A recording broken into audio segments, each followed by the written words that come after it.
Pertama adalah perubahan itu sebuah keniscayaan. Yang kedua adalah bagaimana pemimpin itu harus punya integritas.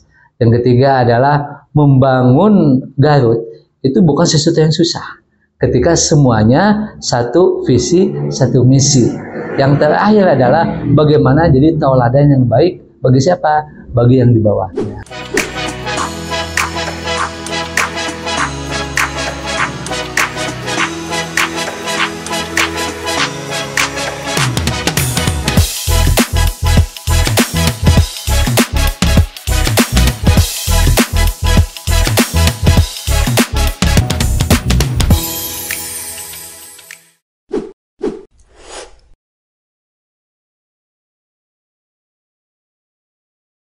Assalamualaikum warahmatullahi wabarakatuh. Sahabat, bertemu lagi bersama saya dengan Sugiarto di Jejak Cibatu edisi podcast.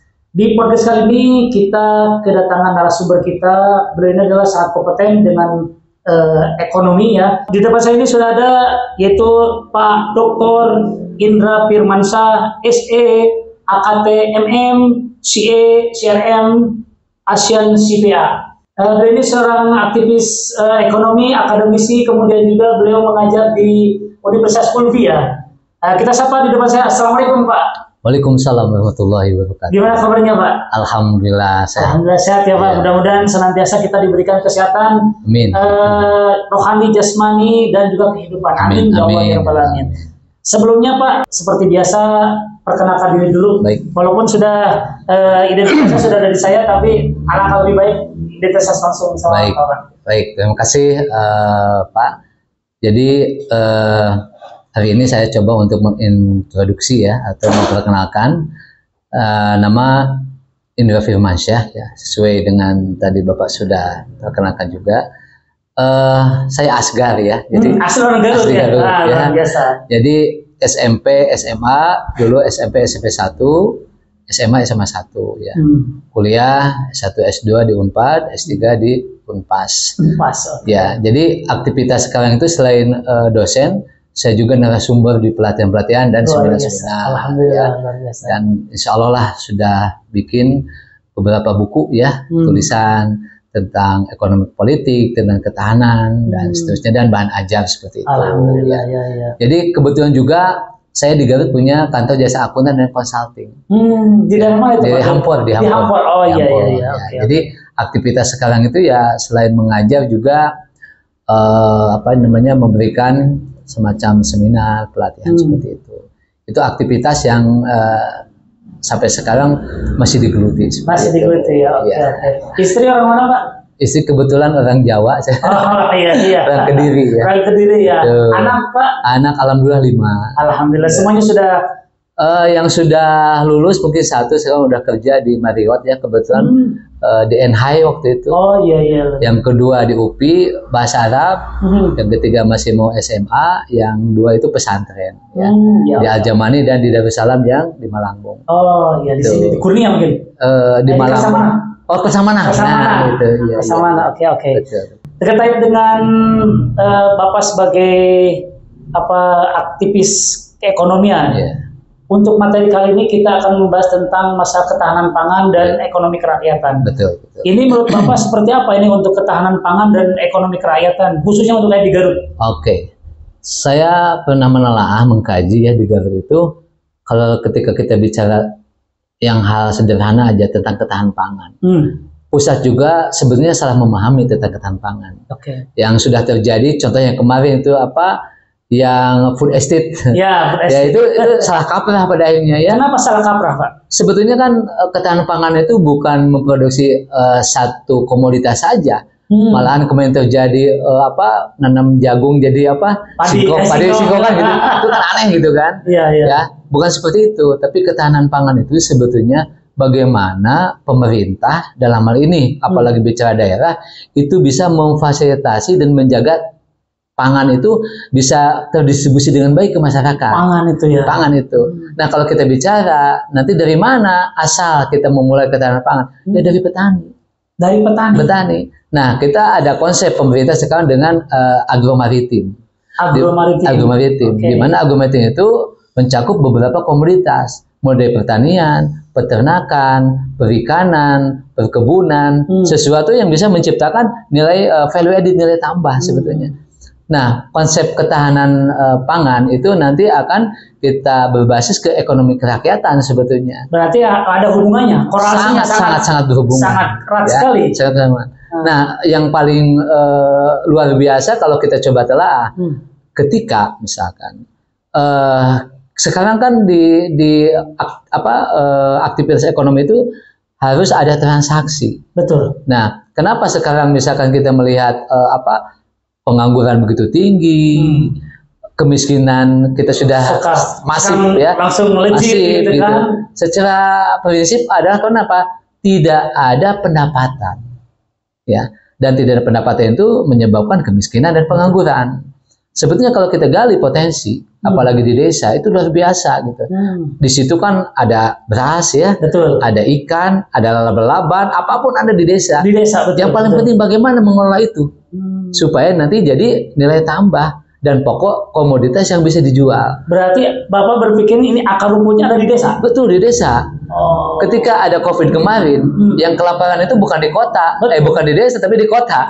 Yang notabene ya disuplai oleh desa gitu. Itu dari situ aja kita bisa melihat. Nah, ada konsep sederhana untuk membangun ketahanan pangan sebagai bagian dari untuk meningkatkan ekonomi kerakyatan. Mungkin kita tahu pernah mengenal ada BMT. Betul. Baitul Mal wa Tanwil. Ya. Ada juga BUMDes, Badan Usaha Desa. Ada UMKM, ada petani. Nah, bagaimana kita mensinergikan itu? Gitu. Salah satunya gini, yang paling sederhana gitu. Ketika petani melakukan, terserah mau bertani apa gitu ya, bertani apakah beras, kebun-kebunan atau pertanian apapun lah banyak, mungkin peternakan dan perikanan. Nah, saya punya konsep sederhana bagaimana mensinergikan antara BMT, BUMDes, UMKM dan petani gitu. Nah, sementara inilah kekuatan yang disebut tadi ekonomi kerakyatan dan menyebabkan ketahanan pangan akan terkendali di situ. Apakah selama ini yang Bapak idekan itu kan ide gas? Betul, Bapak? Betul. Apakah selama ini sudah dilakukan di tanah kita di Indonesia? Alhamdulillah belum. Belum ya. Makanya ide gagasan. Ide yang bagus nih. Betul. Jadi bisa dikolaborasikan ya. Betul. Antara tadi yang Bapak katakan ada BMT, ada BUMDes, ada UMKM dan ada petani. Gitu. Itu bagaimana Pak cara mengkolaborasikan? Sebenarnya yang paling sederhana gini. Kita ambil contohnya begini. Misalkan di ini Cibatu ya? Iya, Cibatu. Oke, di Cibatu misalkan konsentrasinya kalau bicara pertanian bidang apa? Misalkan ya, pertanian. Apakah beras? Apakah laba-laban apa gimana? Ya. Oke, beras aja dulu ya. Salah satunya beras. Kita beras. Kita nanti bikin konsentrasi misalkan di daerah ini tuh utara ya? Ya, utara. Misalkan utara kita konsentrasi di beras. Jadi semua penduduk di situ karena mungkin pH tanah sesuai apapun itu untuk beras. Jadi di situ jadi apa namanya konsentrasi atau pos ya pos untuk berasnya beras. Ada di utara. Nah, gitu ya. Nah, di situ untuk petani kan akan mengolah ya. Mengolah itu jadi beras. Di situ kan perlu yang namanya ada pendanaan nanti pupuknya apapun itu ya. Nah, BUMDes lah sebetulnya yang akan memfasilitasinya. Kalau selama ini kan katanya BUMDes sudah berperan. Tetapi menurut Bapak bagaimana? Tidak ada implementasinya kalau saya hanya bicara misalkan sesuatu yang katanya gitu. Katanya. Ya gitu. Implementasinya secara realnya. Kita kembalikan ke administrasinya. Kelemahan dari BUMDes itu ketika bikin administrasi. Pencatatannya. Betul. Jadi kadang-kadang berarti lemah di pengawasan pengendalian lemah karena sifatnya hanya operasional saja gitu tanpa melihat bagaimana pengendaliannya, bagaimana administrasinya seperti itu. Nah, kita di situ nanti coba kelola dengan baik. Menciptakan solusinya gimana, Pak? Begini aja, BUMDes itu kita kasih pelatihan bagaimana tata kelola BUMDes yang baik. Nah, dia minimal bisa menghitung lah profit and loss lah, kalau kita bahasa ekonominya ya. Nah, ketika itu, oke lah ada aktivitas di BUMDes tentang beras yang tadi. BUMDes berarti kan perlu pendanaan nih. Betul. Untuk petani, pupuk dan lain-lain. Nah, disinilah perlu BMT. Baitul Mal wa Tanwil. Yang notabene di Garut itu banyak pesantren ya. Betul. Saya yakin mudah-mudahan ketika dikelola oleh pesantren amanah. Kalau udah urusan uang ya kadang-kadang kita tuh begitu, tapi kita yakin lah mudah-mudahan yang nanti santri-santri ngelola itu bisa amanah. Nanti kita linkkan dengan BSI. Bank Syariah Indonesia. Karena di situ nggak ada aktivitas bisnis, ya. Betul. Bisa pinjam meminjam, bisa apapun di BMT itu. Betul. Karena BMT itu akan menyalurkan dana ke BUMDes. Nah, BUMDes nanti kan pengolahan nanti contohnya beras. Nah, dari bahan beras nanti kan akan banyak sekali irisan-irisannya. Nah, di situ MKM bisa masuk. Contoh beras, misalkan bisa jadi warung nasi. Betul. Bisa apapun yang berhubungan dengan beras. Nah, dikelola UMKM itu, nah dana diterima BMT lagi. Minjem ke BMT. Nah, di situ dengan acuan BMT kan yang tadi jangan sampai membebani, ya, karena mudah-mudahan dengan konsep syariah segala sesuatunya lebih barokah. Tapi selama ini BMT sekarang mati suri juga, Pak. Betul, disitulah perlu pendampingan. Jadi harusnya didampingin. Pendampingannya dari pemerintahan atau dari? Kalau saya sendiri nanti ada semacam komunitas. Kebetulan misalkan ya kalau pemerintah itu lebih bagus. Iya. Cuman kalau nggak ada pemerintah, kalau tidak ide pemerintah juga susah gitu kan. Tidak punya ide untuk betul. Ya kita mungkin dengan komunitas. Apalagi kita akan melibatkan yang namanya anak-anak muda. Kita mungkin nanti bikin sebuah program sarjana pulang kampung. Sarjana pulang kampung. Ya, karena difasilitasi kan. Di daerahnya ada BUMDes, kita bikin profesional, ada BMT, ada UMKM, ada pertanian. Sebetulnya nanti kita olah dan di situ akan muncul namanya desa wisata. Yang sekarang digebor-geborkan. Ya, desa wisata. Nah, masuk dewasa gini, ketika itu sudah berjalan. Nah, anak-anak muda kan kreatif. Betul. Ya. Mungkin mungkin di Bandung, di Jakarta kuliahnya ada IT, ada ekonomi, apapun itu. Ketika pulang kampung, coba implementasi, bikin web, bikin sesuatu yang menarik. Desa hanya satu, kita minta ke kepala desa bikin infrastruktur jalan. Itu saja, itu aja. Nah nanti ke depan kan ada tuh tempat wisatanya, dikelola oleh desa. Dikelola desa sama BUMDes mungkin. Sama BUMDes itu, kan BUMDes dibudayakan lah seperti dia. Di situ kan ada UMKM-nya ada. Ketika misalkan wisatanya rame ya. Nah jadi desa itu hanya bikin infrastrukturnya, dikelola siapa oleh masyarakat. Apakah Bapak untuk ide dan gagasan ini pernah disampaikan ke pihak pemerintah? Alhamdulillah belum. Karena gagasan ini padahal bagus, Pak. Betul. Tapi antara ini harus stakeholder semua elemen masyarakat juga harus ikut, Pak. Betul, harus begitu. Jadi karena kan tadi dari BMT, karena BMT sekarang sudah mati suri. Betul. BUMDes juga menurut Bapak? Ya kita hidupkan lagi. Padahal BUMDes juga punya anggaran, Pak. Iya. Jadi gini, kalau saya melihat, karena mohon maaf sekali lagi, baik itu pemerintah desa atau BUMDes, mohon maaf sekali lagi, bukan saya menyepelekan, mereka itu tidak paham bagaimana administrasinya. Makanya ketika misalkan ada inspektorat, ketika mengaudit desa itu kan secara kecil. Betul. Karena kan dana desa itu sudah jelas programnya kemana gitu. Nah mohon maaf, kebanyakan kepala desa itu ketika dikasih uang dana desa itu bancakan bawahnya gitu. Beli mobil, beli apapun yang tidak ada hubungan dengan program. Nah nanti ke depan pemerintah terutama daerah harus bisa membuat acuan standar gitu. Acuan standar. Ya, jadi bikinlah coba desa A itu apa sih programnya? Karena bagaimanapun juga dana desa tetap lewat bupati. Kan begitu ya? Yang bupati harus bisa merujuk, merekomendasi gitu. Mana sih? Jadi bisa nanti berapapun dana yang akan disalurkan bisa dievaluasi. Apakah selama ini Bapak untuk ketahanan pangan nih di Kabupaten Garut pernah nggak Bapak uji coba di salah satu desa atau Bapak pernah sendiri ingin menerapkan? Sebetulnya saya ingin menerapkan, tapi mohon maaf sekali lagi, ya tadi kepala desanya mungkin yang tadi ya paham tidak paham dengan konsep itu. Saya ingin sekali ada misalkan desa atau apapun dijadikan percontohan. Mari, kebetulan. Apakah terkenal dengan regulasi, Pak? Kalau regulasi kayaknya enggak ya. Enggak ya? Karena saya mungkin dari independen ya. Iya. Karena kan saya bukan di pemerintahan, malah saya dulu pernah bilang ke beberapa kepala desa, saya akan ngasih pelatihan gratis sebetulnya. Tapi tetap dikasih gratis juga susah gitu. Iya, jadi cuma sesaat, udah gitu ya. Yang tadi, mohon maaf sekali lagi, mungkin selama ini ada beberapa desa mungkin berpikirnya transaksional. Ya, jadi misalkan ketika saya dikasih pelatihan, saya dapat apa? Mereka pikirkan dapatnya mungkin lebih ke materi. Padahal saya berikan itu lebih bagaimana pengembangan sumber daya manusianya, bagaimana pengendaliannya. Nah, ketika kita bicara IPM, indeks pembangunan sumber daya manusianya, ya wajar.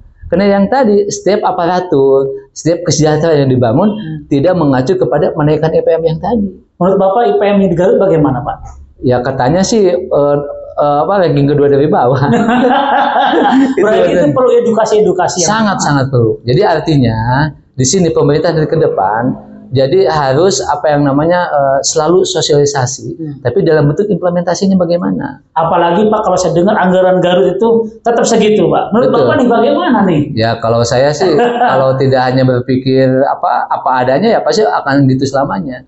Tapi justru saya perubahan berarti Pak. Harus, dan insya Allah saya ide-ide untuk supaya dari anggaran yang 4,8 triliun insya Allah bisa menciptakan bisa sampai 10 triliun sebetulnya. Luar biasa. Bapak mau calon bupati? Ya nantilah lihat momentum ya. Mudah-mudahan Pak. Jadi ide dan gagasan ini kan memang menurut saya sangat menarik, terutama dengan ketahanan pangan. Kaitannya erat dengan ekonomi kerakyatan. Betul. Kalau dibangunnya ini sudah dibangun dengan ketahanan pangan, maka ekonomi rakyat pun akan meningkat. Betul. Mungkin tadi ide apa lagi yang Bapak ingin? Nah, yang menarik nih di Garut itu kan selalu terkendala masalah PKL ya. Ya, PKL. Nah, itu PKL kan. Itu selama ini sudah selalu di masa setiap mau lebaran ribut gitu ya, ribut gitu. Sebetulnya gini, kalau kita bicara asas keadilan, dan tadi dikatakan perubahan. Yang namanya PKL kan cari uang ya. Betul. Nah, dan di situ uang yang berlimpah kita mau lebaran kan. Betul. Begitu kan.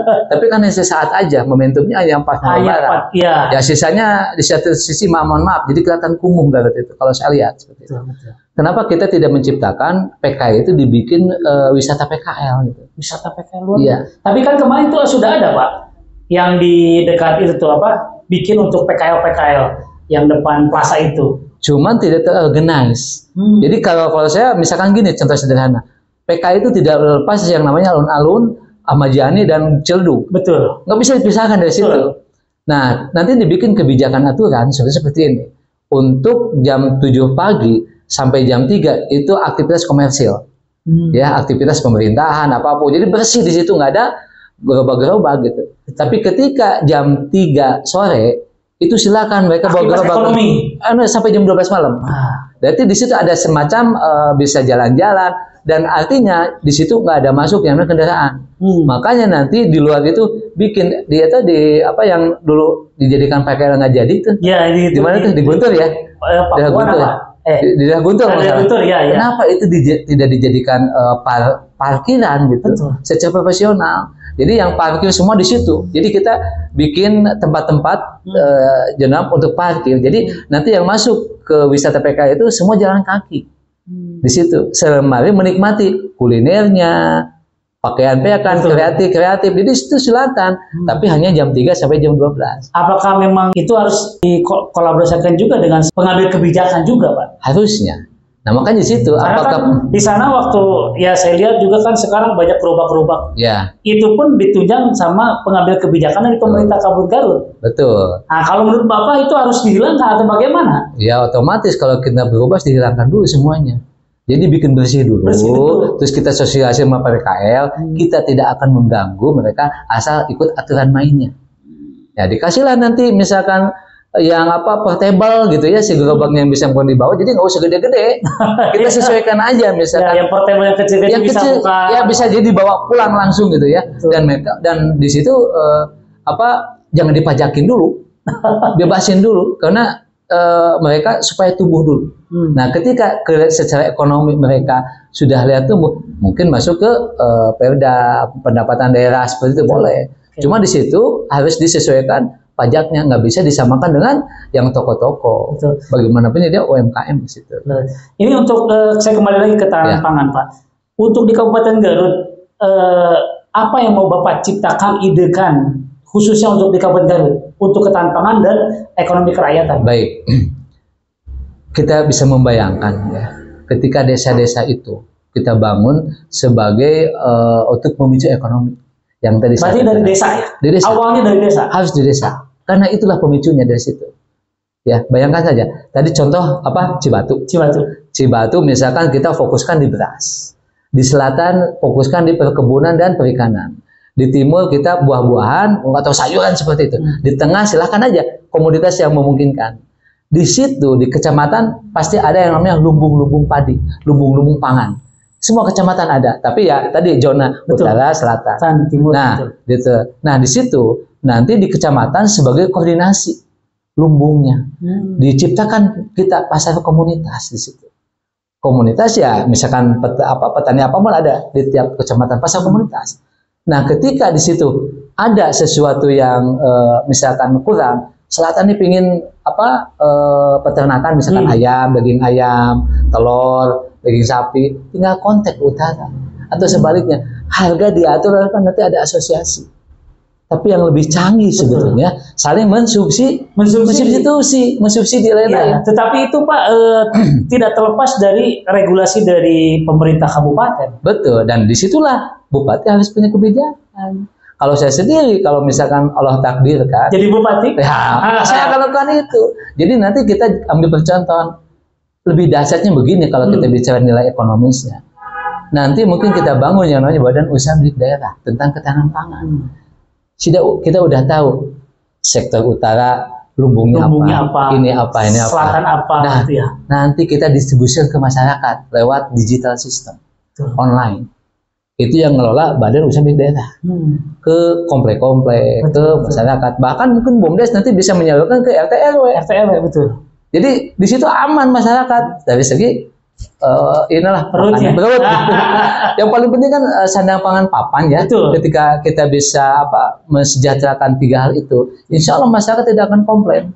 Menurut saya, ada yang paling penting di sini harus ada aturan kebijakan. Aturan kebijakan adil. Itu Pak. Betul. Kalau selama ini misalkan yang Bapak ide bagus, tapi tidak ditunjang dengan sebuah kebijakan regulasi yang tidak memadai, tidak bisa Pak. Betul. Betul kan Pak? Iya. Nah, mungkin ke depan menurut Bapak nih, nanti kan pilkada ya Pak. Iya. Nah, mudah-mudahan nanti apapun gagasan Bapak, ide gagasan Bapak itu mudah-mudahan nanti bisa dituangkan oleh salah satu calon. Amin.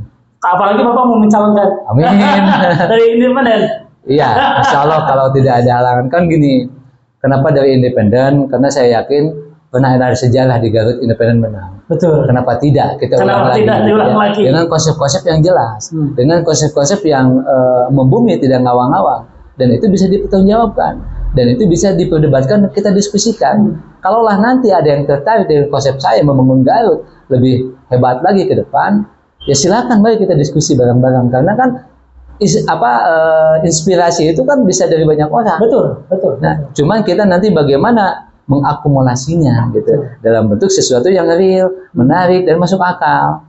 Dan mudah-mudahan karena di Garut apa lagi ada generasi Z ya, generasi milenial, ya kita arahkan terutama bidang UMKM yang selama ini terpuruk gitu. Nah, saya nyambung. UMKM di Garut menurut Bapak harus bagaimana nih? Apakah UMKM di Garut itu meningkat atau menurun atau stagnan? Sebetulnya gini, UMKM secara produktivitas naik. Cuman masalahnya daya belinya kurang. Nah, dari situ. Itu kan. Daya beli masyarakat kurang. Betul. Sekarang. Jadi bukan kita tidak menyalahkan UMKM-nya, daya belinya. Apa yang menyebabkan salah satu penyebab menurut Bapak? Tadi kemiskinan dan pengangguran. Karena kalau miskin nggak bisa beli, pengangguran apalagi. Nah, bagaimana menciptakan kemiskinan itu menurun, pengangguran menurun? Ya tadi dengan program itu juga bisa kita mengadaptasi, mengurangi masalah itu gitu. Dan satu hal UMKM ke depan, kalau UMKM yang punya prioritas yang bagus, kita tidak menutup kemungkinan di Garut buka wadah ekspor impor semacam perusahaan forwarding gitu. Betul. Ya itu bisa, kenapa tidak? Karena kan ada kopi, ada kulit, ada rempah-rempah luar biasa. Kenapa kita harus ke Bandung, ke Jakarta? Kalau bisa di Garut dibangun. Tapi semua orang kan punya punya keinginan yang berbeda-beda gitu. Betul. Pak. Jadi kan ini yang tadi Bapak harapkan, mungkin semua orang punya kepentingan juga Pak. Tinggal begini sebetulnya. Karena apa? Kita tidak pernah yang namanya duduk bareng. Iya. Ya. Betul. Jadi sesuatunya dibangun oleh misalkan sebagai pejabat apapun harus dari saya dulu. Seharusnya harus bottom up. Kalau saya bottom up. Ya, jangan top down. Kalau top down kan gimana gua gitu ya. Ya kita kan nggak seperti itu. Betul. Apalagi bicara ya ketahanan pangan dan ekonomi kerakyatan itu bottom up. Bagaimana kita coba nanti undang mungkin dari kadinya, mungkin dari siapapun orang yang punya kepentingan di situ. Mari kita duduk bersama dan kita bahas. Ini bukan untuk kebaikan saya, bukan. Betul. Untuk kebaikan Garut. Garut dan kedepannya. Saya hanya punya konsep aja, hanya konsep program. Mari kita silakan bangun bareng-bareng. Harus kolaborasi, tidak bisa pemerintah melakukan sendiri. Betul, harus semua ada kolaborasi. Kalangan stakeholdernya, kemudian juga masyarakat. Yang terpenting adalah bagaimana supaya semua mempunyai integrasi yang kuat, kejujuran. Okay. Itu yang harus kita bangun di situ. Kalau saya sendiri, mohon maaf ya, bukan so idealis atau gimana. Kebetulan saya seorang dosen sebetulnya. Jadi ketika selama ini saya kuliah sampai S3, mungkin ke depan bisa jadi profesor apapun itu, takut ilmu itu melaknat. Itu aja yang saya takutkan. Takut ilmu melaknat. Nanti kan dipertanggungjawabkan di akhirat ya. Dipertanggungjawabkan gitu. Udah sekolah tinggi-tinggi, apa kontribusinya? Apa manfaatnya? Jadi di satu sisi saya itu ya tadi pingin kontribusi lah. Amal jariah, karena kan amal jariah itu ilmu ya, yang akan terus gitu. Kalau orang misalkan nanti pintar, orang misalkan bisa memanfaatkan dari ilmu yang saya berikan, amal jariah sampai meninggal. Karena kita tahulah umur nggak pernah tahu Pak. Mungkin sholat saya, ibadah yang lain mungkin tidak terima sama Allah. Tapi mudah-mudahan dengan amal jariah inilah. Itulah amal jariah itu dibawa nanti sampai mati juga dibawa. Betul. Mungkin itulah kunci saya ke surga. Amin. Bukan dari sholat begini, karena saya manusia biasa ya. Cuman saya hanya berpikiran karena satu hal, saya bisa merasakan ketika orang tidak punya apa-apa. Ketika sekarang makan, besok nggak tahu. Ketika lahir juga kita tidak punya apa-apa. Betul. Tidak pakai baju apa. Betul. Dari situ kita harus ikhtiar berusaha. Nah sekarang itu tidak ada yang memfasilitasinya. Jadi apapun program ternyata hanya untuk kalangan tertentu. Tidak bisa diakses oleh semua lapisan. Nah mudah-mudahan ketahanan pangan atau apapun nanti kita kembangkan ke depan. Saya harap semua bisa mengakses. Jadi apapun itu, gender apapun, dan saya sendiri berpikir begini gitu, mungkin ke depan di independen lah. Otomatis kan nanti kan ada pertanyaan yang menarik ke independen. Pak, nanti misalnya di legislatif, Bapak kan nggak bakal didukung, nggak begitu ya? Iya betul. Itu menarik sebetulnya. Menarik betul. Tapi saya akan lebih kekuatan kita kan masyarakat ya. Betul. Memilih kita kan masyarakat, bukan partai. Di satu sisinya gitu. Ketika mungkin nanti kebijakan saya tidak diapresiasi apapun, mungkin saya nanti bentangkan di pendopo itu program 5 tahun. Saya lihat masyarakat gitu. Ketika misalkan nanti di situ masyarakat, kok ya, tanya aja ke Dewan. Paling saya alihkan ke Dewan. Silakan mengkaji, karena program ke depan itu yang saya bangun itu bukan untuk saya, untuk masyarakat Garut gitu. Saya hanya cukup dengan fasilitas negara itu menurut saya udah cukup lah. Karena kan kalau sudah meninggal nggak dibawa apa-apa ya. Betul. Harta sebenarnya nggak dibawa apa-apa, yang dibawa amal baik. Saya harapannya kan ada sesuatu yang menarik nih. Di Quran mungkin. Yang pertama masuk surga itu pemimpin. Yang neraka juga pemimpin katanya. Pemimpin. Gitu ya? Yang masuk surga pertama pemimpin. Yang masuk neraka pertama pemimpin. Nah, saya mudah-mudahan ke depan ketika misalkan nanti ada yang mempercayai, ada yang mendukung, mudah-mudahan jadi pemimpin yang amanah. Amin. Begitu. Jujur aja, saya kalau bicara misalkan materi kekayaan sama kayak Pak Anies, nggak punya apa-apa. Seperti itu, tapi saya punya ide. Tapi ide-idenya luar biasa, Pak. Menurut saya ide Bapak itu luar biasa. Bisa diterapkan, apalagi kalau nanti Bapak sebagai pengambil kebijakan utama di Garut, itu luar biasa. Apapun yang Bapak tadi idekan, itu bisa mudah dilaksanakan, Pak. Itulah mungkin kuncinya. Yang mudah-mudahan. Tetapi kalau nanti bisa Bapak bergening dengan pengambil kebijakan utama yang ada di Kabupaten Garut. Oke Pak, sekarang kita berbicara tentang karena kan ketahanan pangan, kayak merakyat, ada etikanya juga. Ini bagaimana menurut Bapak tentang etika, Pak? Nah, etika sendiri adalah yang membungkus aktivitas kebijakan. Yang nanti apakah ketahanan pangan, ekonomi kerakyatan, apapun itu dibungkus dengan etika dan akhlak. Nah, ketika misalkan mohon maaf nih, etikanya nggak ada, akhlaknya nggak ada, itu tidak bisa berjalan. Tidak bisa berjalan. Nggak bisa. Pasti ujungnya korupsi lagi. Kan begitu. Logika sederhananya. Gitu. Berarti yang harus dibangun adalah attitude-nya. Attitude-nya dulu. Jadi nanti orang-orang yang punya kepentingan di aktivitas ketahanan pangan apapun itu, kita lihat tuh etikanya seperti apa. Karena ketika dia berambisi ngambil misalkan apalagi bicara kekuasaan, wah pasti itu tidak akan benar. Menurut Bapak attitude itu berapa persen, Pak? Saya melihat selama ini attitude itu sekitar 80%. Harus diterapkan 80%? Harus, karena sisa 20% itu karena kan fluktuasi ya, Betul. orang itu kadang naik kadang turun. Nah, anggaplah itu standar errornya lah Ya, gitu. standar errornya, betul. Tapi ketika kita bicara etika 80%, karena etika itu dalam ada akhlak. Ya, seperti itu. Karena kan kembali lagi ketika seorang pejabat pemerintah, birokrat apapun kan disumpah ya. Betul, disumpah demi Allah. Wah, itu kan jelas sekali kan. Nah, berarti itu harus didahulukan lah menurut betul. 80% attitude harus diperhatikan. Betul. Karena tapi sekarang ini kan mohon maaf, banyak yang beretika tetapi tidak banyak pula yang melakukan korupsi. Saya melihat itu adalah fenomena yang menarik karena contoh gini sederhananya. Seorang ustadz masuk ke pub tempat minum, ya, tempat banyak cewek lain-lain ya.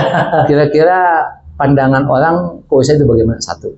Yang kedua, apakah tidak tergoda?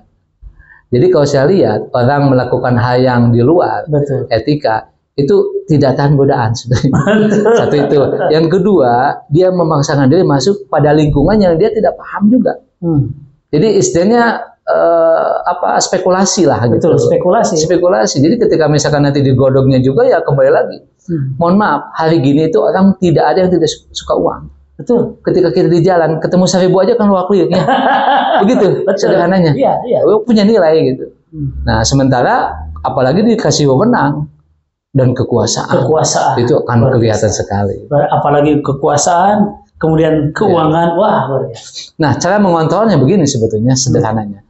Bagaimana kita menilai seseorang punya etika, attitude atau tidak? Betul. Mungkin kita coba lihat apa yang diomongkan itu sejalan nggak yang dia lakukan tindakannya gitu. Sejauh sejalan, automatically punya etika. Betul. Tapi ketika misalkan omong doang gitu ya, ya sekarang juga kan yang nama jualan mah pasti manis-manis gitu ya. Tapi pahit-pahitnya kadang-kadang nggak diungkap di situ. Nah kita komitmen aja di sana gitu. Komitmen dalam arti jadi ada target-target yang mana itu bisa diukur gitu. Berarti parameternya dari apa yang dia bicarakan, apa yang dia lakukan. Betul. Jadi tahun pertama apa, tahun kedua apa. Karena kalau bicara tadi ketahanan pangan, kerakyatan, apapun bangun ekonomi, itu tidak bisa 1 tahun. Betul. Tapi berproses, butuh proses, butuh tahunan. Betul. Cuman ada skala prioritas. Nah sekarang di Garut apa dulu? Ya kita mitigasi dulu. Apa kebutuhan Garut gitu. Nah kita mungkin nanti lihat orang-orang yang profesional. Betul. Jangan yang ordal. Orang dalam kan pasti ya transaksional gitu. Transaksional betul. Apalagi sekarang saya juga kan untuk yang Garut ini kan mau pemekaran. Betul. Menurut Bapak nih bagaimana pemekaran? Pemekaran sebetulnya hal yang baik. Ketika segala sesuatunya sudah dipersiapkan dengan baik juga. Infrastrukturnya, administrasinya, SDM-nya, dan potensi yang dibangun itu sudah kelihatan. Silahkan. Dan di situ juga bukan didukung oleh elit politik, tapi oleh aspirasi masyarakat. Dengan apa caranya? Ya mungkin bisa dilihat apa bikin semacam petisi apapun itu, terus lihat potensi-potensinya apa, dipertanggungjawabkan dan bisa dibangun.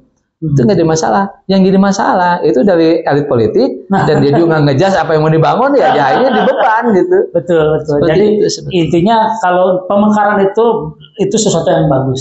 Asalkan dari betul-betul ingin membangun sebuah masyarakat ini maju. Betul. Apalagi Garut sekarang APBD-nya terus saja segitu kan. Betul. Kalau dengan ditekarkan itu berarti otomatis anggarannya naik dan mungkin lebih tercukupi. Betul. Gitu ya. Yang penting begini, dalam pemekaran itu kita harus memahami dan harus tahu apa sumber-sumber potensial SDA-nya gitu. Jangan sampai kita nekat bikin padahal pas diolah nggak ada gitu. Gitu. Malah jadi miskin. Adanya mana? Betul, malah jadi miskin. Jadi tetap harus ada namanya mitigasi. Tapi menurut Bapak pemekaran itu bagus. Okay. Ini ke depan kan sebenarnya kita mau pilkada. Menurut Bapak implementasi seorang pemimpin untuk di Garut ini seperti apa Pak? Apakah kan sekarang ada 3 calon, ada Anies, ada Prabowo, kemudian juga ada Ganjar. Menurut Bapak ini seperti apa nih untuk Garut ini seperti apa? Seperti bagaimana pimpinan? Kalau saya back flash ya ke yang sedang pilpres tuh, ya dan luar biasa. Kembali lagi ke meritokrasi dan teknokrasi. Pak Anies itu memegang itu. Jadi sesuatu itu disimpan pada tempatnya dan dilakukan berdasarkan fakta di lapangan. The right man of the right job. Betul. Dan fakta di lapangan seperti apa. Makanya kalau kita lihat di YouTube, di medsos, kayaknya nggak terbendung. Kalau kita mau jujur, betul. Hanya kecurangan yang bisa mengalahkan Pak Anies. Gitu ya. Okay. Iya. Kalau kita lihat dari 3 calonnya tadi, sebetulnya kalau kita bicara anak terbaik, semuanya terbaik. Tapi di situ ada yang lebih baik, ya. Dan sisi lain ya kebetulan saya backgroundnya pendidikan, dosen, ya. Kalau mau jujur saya pilih nomor 1. Oh gitu ya. Kalau mau gitu. Ya. Gitu. Karena kan mungkin ide dan gagasannya menurut saya mungkin mohon maaf saya katakan ada adopsi juga dari Pak Anies juga. Betul. Karena Pak Anies itu kan dari sisi intelektual, kapasitas, wawasan itu luar biasa. Ya. Memang secara prinsip pemimpin itu tidak semua tahu, ya, dalam melakukan kewenangannya dan lain-lain. Dibutuhkan apa ya orang-orang yang lebih tahu. Cuman di situ harus organize. Itu kembali ke sana ya. Nah, kalau pilkada misalkan di Garut ya, kalau kita bicara mungkin kalau kita bicara historis ya, saya melihatnya dulu itu kalau nggak sama militer, sama pengacara, hukum, politikus dan lain-lain. Teknokrat itu kayaknya belum.